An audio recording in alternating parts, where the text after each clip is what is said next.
Twins lose again at Kauffman Stadium in game 2. There were some positives here. Chris Paddack, nice start. We'll talk about that. We'll talk about the offensive struggles. We'll talk about tomorrow's game. Twins going to try to salvage a sweep here. It's all coming up on today's episode of Locked On Twins. You are Locked On Twins, your daily Minnesota Twins podcast. Part of the Locked On Podcast Network, your team every day.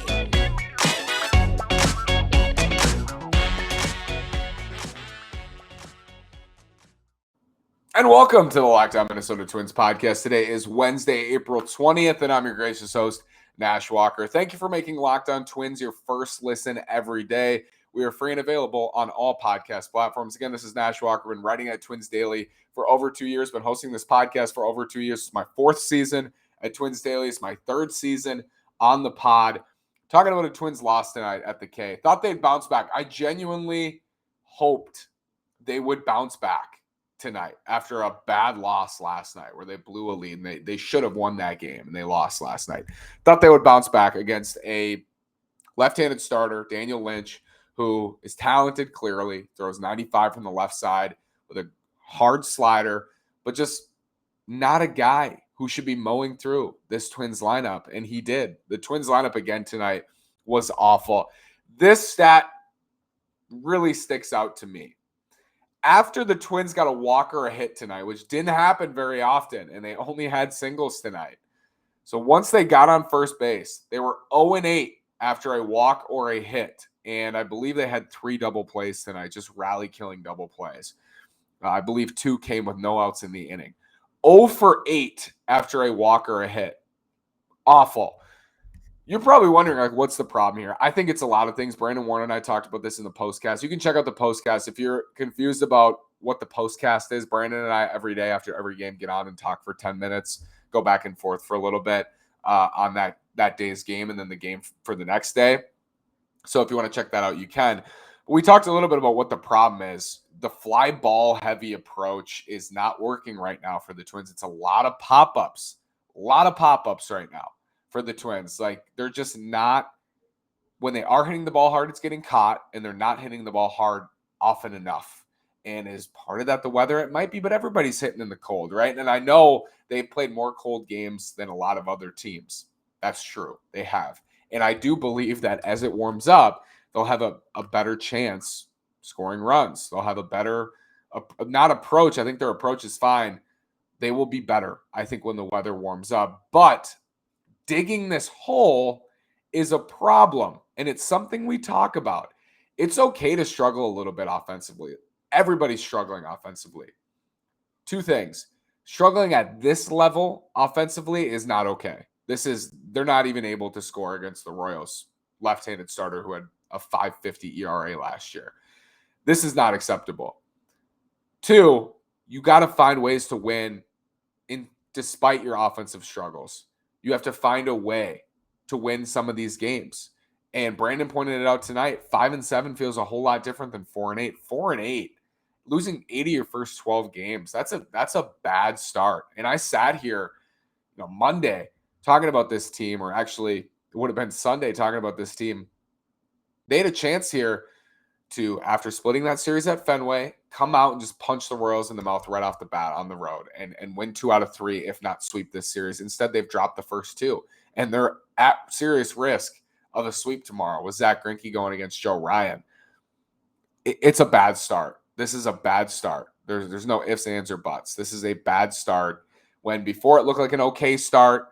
Wasn't an ideal start. Now it's just a plain out bad start for the Twins after, a season last year where they were terrible and a lot of people checked out, and those people have maybe checked back in to see what Correa's doing, check back in to see how this new look team, how they might be gelling. They're probably going to turn it off again. Like, they're going to focus on the Wolves and Wild right now, and they might do that otherwise. But this is not how you get fans back after a season like last year. 2019, the first half, that team won fans, myself included. I would not be sitting here. That's why I talk about 19 so much. Would not be sitting here if not for the 40-18 start in 2019. Because I'll be honest, I had checked out as a fan for a while because I was frustrated. They kept losing. 2017 was fun. 2018 sucked again, and 2016 was so embarrassing. I checked out a little bit as a fan, and I checked back in 2019 and really found my passion through that team, and I think it helped me find what I want to do in the future. But that team brought in a lot of people. Like, that team did a lot for a lot of people. And last year's team, I think, did a lot for a lot of people too. I think it had the opposite effect. And this is just me spitballing, but I think there was an impact last year. Absolutely, there was an impact. Viewership, people getting to the ballpark. People are going to go. A lot of people are just going to go anyway. They're going to go to just be there at Target Field. But there is a subset of fans that go when the team's good, and they'll go to more games when the team's good. And I'm part of that group too. I don't get paid to go to games. I'll go to games, and I'm more likely to go to games if they're good, as any fan is. So it's frustrating, and they're digging that hole again. The offense is bad right now, but when you continue to dig this hole and keep digging, and let's put this into perspective, they're 2.5 games out from the Sox and Cleveland in the Central. Like, it's a hole at 4-8, but it's not. Of course, it's not insurmountable. We have 150 games left to play. You're just putting so much pressure on everybody when you do this, and you do it 2 years in a row. It's like double pressure on everybody. Guys are pressing. They see the record and they see how things have been going, and it can get even uglier. And we saw that last year with the Twins. So it's frustrating. Let's talk about Chris Paddack. He had a really nice start. We'll talk about him after this word from Blue Nile. We are introducing BlueNile.com. They are the original online jeweler to high-income adults, primarily males, 25 plus, looking to get engaged or gift fine jewelry. Fine jewelry. This is the best place to go at BlueNile.com. This spot is amazing. There are two parts of this business: wedding jewelry and fine jewelry. If you're looking for a great gift for Mother's Day, go to Blue Nile. Blue Nile really is outstanding. It is the best jewelry you will find. Blue Nile, head over there. Thank you always for supporting Locked On Twins. BlueNile.com is the original online jeweler since 1999. They've helped millions of couples create their perfect engagement ring. Go to BlueNile.com. Expert advice 24/7, legendary service with 30-day returns. Go to Blue Nile. If it's not perfect, it's no problem. 100% satisfaction guarantee. So the Twins' offense is bad. We know that. It's really bad. It hasn't been good. And what makes it even worse is that this rotation has come through in such a good way. They're not going 8 shutout innings, but what I always look for from a starter, this is the question I ask myself after every start. And sometimes it's arbitrary, sometimes people disagree. Did that starter give their team a chance to win? And I say this constantly, but it's true. That means usually going 5 or 6 3 or less earned runs. Did you give them a chance to win? And, for the most part, the Twins starters have given them a chance to win on a nightly basis, and they're just not winning those games, which makes this even more frustrating. Chris Paddack tonight averaging 94 with the fastball, hit 96. I think something the Twins really liked about Chris Paddack is because his changeup is his best pitch, and maybe it's his curveball, which would even be better because his changeup is a good pitch. He has those reverse splits, which means he's going to get lefties out. He's gotten lefties out easier than he's gotten righties out throughout his career.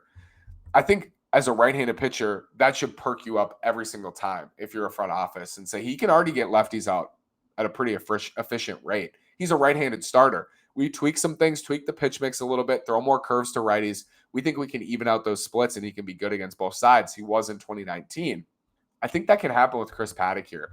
Most exciting thing for Chris Paddack, I don't think he's going to become like an ace for the Twins, but I think he's legitimately could be a number 3 for them, like as soon as next year, when before he's maybe a fringe 5, maybe a 4, but I think he can be a solid number 3 in this rotation moving forward. And he has 2 years left of team control after this. So this is the first you're seeing of Chris Paddack, and it's definitely not the last you're seeing of Chris Paddack.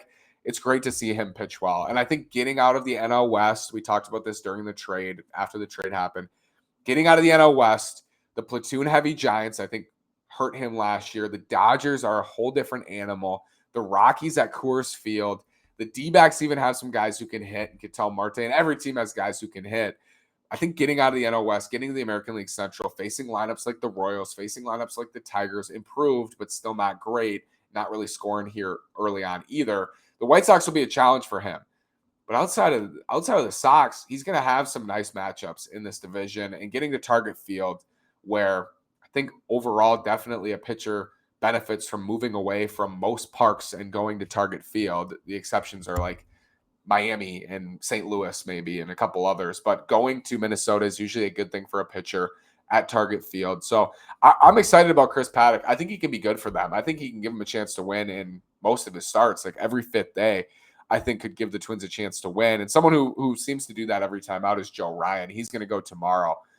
Twins have to weather the storm, as I've said, and find a way to stop the bleeding here in Kansas City in the short term. Find a way in the short term to stop this bleeding. Can't get swept. Like dropping to 4-9, that's panic. Like, oh my goodness, they're 4-9. That's not good. I mean, 4-8's not good. You drop to 4-9, all of a sudden it's 4-10. You see how this can snowball. These bad things pile on top of each other. These losses. Ooh, you lost a game there. Ooh, you didn't play well there. Oh, you blew a game there. All of a sudden you're 4-12, and it's over in April, unless you go on some crazy stretch, right?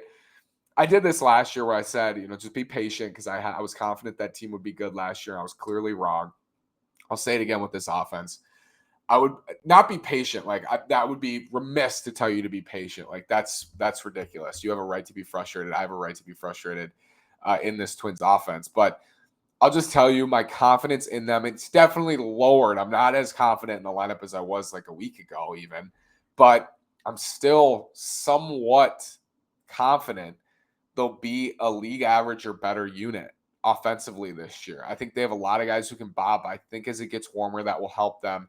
Maybe it's a naive statement. Maybe it's not right, but I'm also hoping that Byron Buxton's healthy, and I know Carlos Correa is going to turn it around. So I'm still hopeful. Let's talk about the DH problem, though, because I think there may be some things they can do right now that will help this team. After this word from Built Bar, have you tried Built Bar Puffs? If you already like Built Bars, and even if you haven't tried a Built Bar, you're going to love them. You got to try the Puffs. If you haven't, you're missing out on one of Built Bar's best tasting flavors. Puffs are a fan favorite with some incredible flavors. Yummy cinnamony churro, coconut marshmallow, banana cream pie. So good. These are going to be your new favorite. All Built Bars are covered in 100% real chocolate. Yes, the Puffs are included. 100% real chocolate. Low calorie, full of protein. Replace your candy bars with these. They are better. A typical candy bar can be anywhere from 200 to 300 calories. Go to Built.com. They aren't. There's only 130 calories in most Built Bars. Scroll down to the macros chart. It's insane, and they're delicious. Go to Built.com. Use promo code LOCKED15 and get 15% off your order. Use promo code LOCKED15 for 15% off at Built.com. Ryan Jeffers 0 for 3 tonight with 2 strikeouts. 4 for 27 on the season with 4 singles, 9 strikeouts, and 4 walks. Mitch Garver's not lighting it up in Texas, but it's not apples to apples. Mitch Garver might be performing differently as a Twin, right? In this moment. Could be matchup based, could be anything. He could be performing better in this moment with the Twins. There's environment, way more factors than just, let's pluck him out of Texas and, that's what he would be doing in Minnesota. That's not how it works. The Garver loss is hurting them right now. If you insert who Garver's been over the last 3 years into this lineup, right now, I think it looks a lot different than it has. And I was fine with the plan coming into the year of DHing one of the two against lefties and catching the other against lefties with Garver and Jeffers. I was fine with that. I think Garver's a better hitter than Gary Sanchez, though. So you lose that when you acquired Gary Sanchez, and now that plan where Garver might be leading off against lefties, he's that good in those matchups. He would be leading off probably or hitting third or fourth in those matchups. Now it's Gary Sanchez, who you can't really hit third or fourth, even against lefties. Like, he's just not the same. And you still have Jeffers, who you're not sure what you have still in Ryan Jeffers. And he was good against lefties last year, at least league average against lefties last year. And as a catcher, that's valuable in those spots. But it looks a lot different than it would with Garver in the middle against lefties, with Sanchez and with Jeffers. So it's a DH problem. What magnifies this problem, I think at times, I know how much Twins fans appreciated Nelson Cruz, and I will always talk about Nelson Cruz in the highest of lights. Like, I think the world of him. Thought the world of him when he was in Minnesota. Losing Nelson Cruz, like, that sucks. Think of the production that's lost A, out of the DH spot every single day, like 1,000 OPS out of the DH spot. But B, against left-handed pitching. Nelly was so good against lefties. To have him in the middle of that lineup every single day against lefties as a DH, and you had Garver catching against lefties, you could see why they destroyed southpaws with Nelson Cruz, mostly in 19. Not, really much since then, but Nelly did his part. Every year, Nelly did his part in all matchups. It sucks to lose him. You're replacing him with Ryan Jeffers right now from the first half of last year. You're replacing Nelson Cruz with Ryan Jeffers. That's not tenable. The Taylor Rogers loss has already hurt them, right? They've already blown games on the back end. And Carlos Correa is not getting it done. The offseason, I thought, was a B. And early on through 12 games, it's just not doing it. Like, these guys, their decisions, Chris Paddack's been good. Chris Archer's been good. Dylan Bundy's been good. Don't get me wrong. Their more significant moves, which was signing Carlos Correa, getting rid of Donaldson, getting rid of Garver, and trading away Taylor Rogers, those are your significant moves where you're taking the most from the team you already had. And right now, I wish I had those guys back for what they moved them for, right? I might prefer in this moment, maybe Carlos Correa isn't getting paid $35 million and that money is elsewhere, right? He's just not doing it right now. These guys aren't doing it. And I love the Correa signing. I supported it to the fullest and I still will. But he's just not doing it. Like, these guys need to pick it up. Plain and simple. Need to pick it up. Everybody, 1 through 9, needs to pick it up. Look at the guy next to you.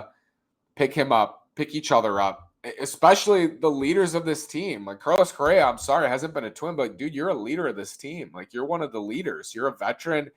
You played in 80 postseason games, 79 postseason games, and people are looking at you when Buxton's hurt to lead. And this offense is not led. This offense is just gross. And it's so bad that I think people are jumping ship on this team already, which I don't blame you. Like, I don't blame you if you're jumping ship on this team already, especially after what happened last year. If the Twins are coming off another 90-win playoff berth season, and this happened, they were, lost 8 of their first 12, you'd be like, all right, it sucks. The offense will come around. We've seen them do it before, but that's not the case. Like, they won 73 games last year, and they were embarrassing for a lot of the summer. So they got to turn it around, and it's just important now to do it tomorrow. It's April, but do it now. Stop kicking that can. The can is dented. The can is crushed. You can't kick it anymore. You're 4-8. You're 4-8. That's just ugly. Thanks so much for listening today. Have a great day. Go Twins. Thank you for making Locked On Twins your first listen every single day. Now make your second listen Locked On MLB. Paul Francis Sullivan, please call him Sully, brings you his unique perspective on the major leagues past and present. It's free and available wherever you get your podcast. Thank you again for listening. Leave a comment, subscribe, like. Thank you so much. You're the reason I do this. Thank you, and go Twins.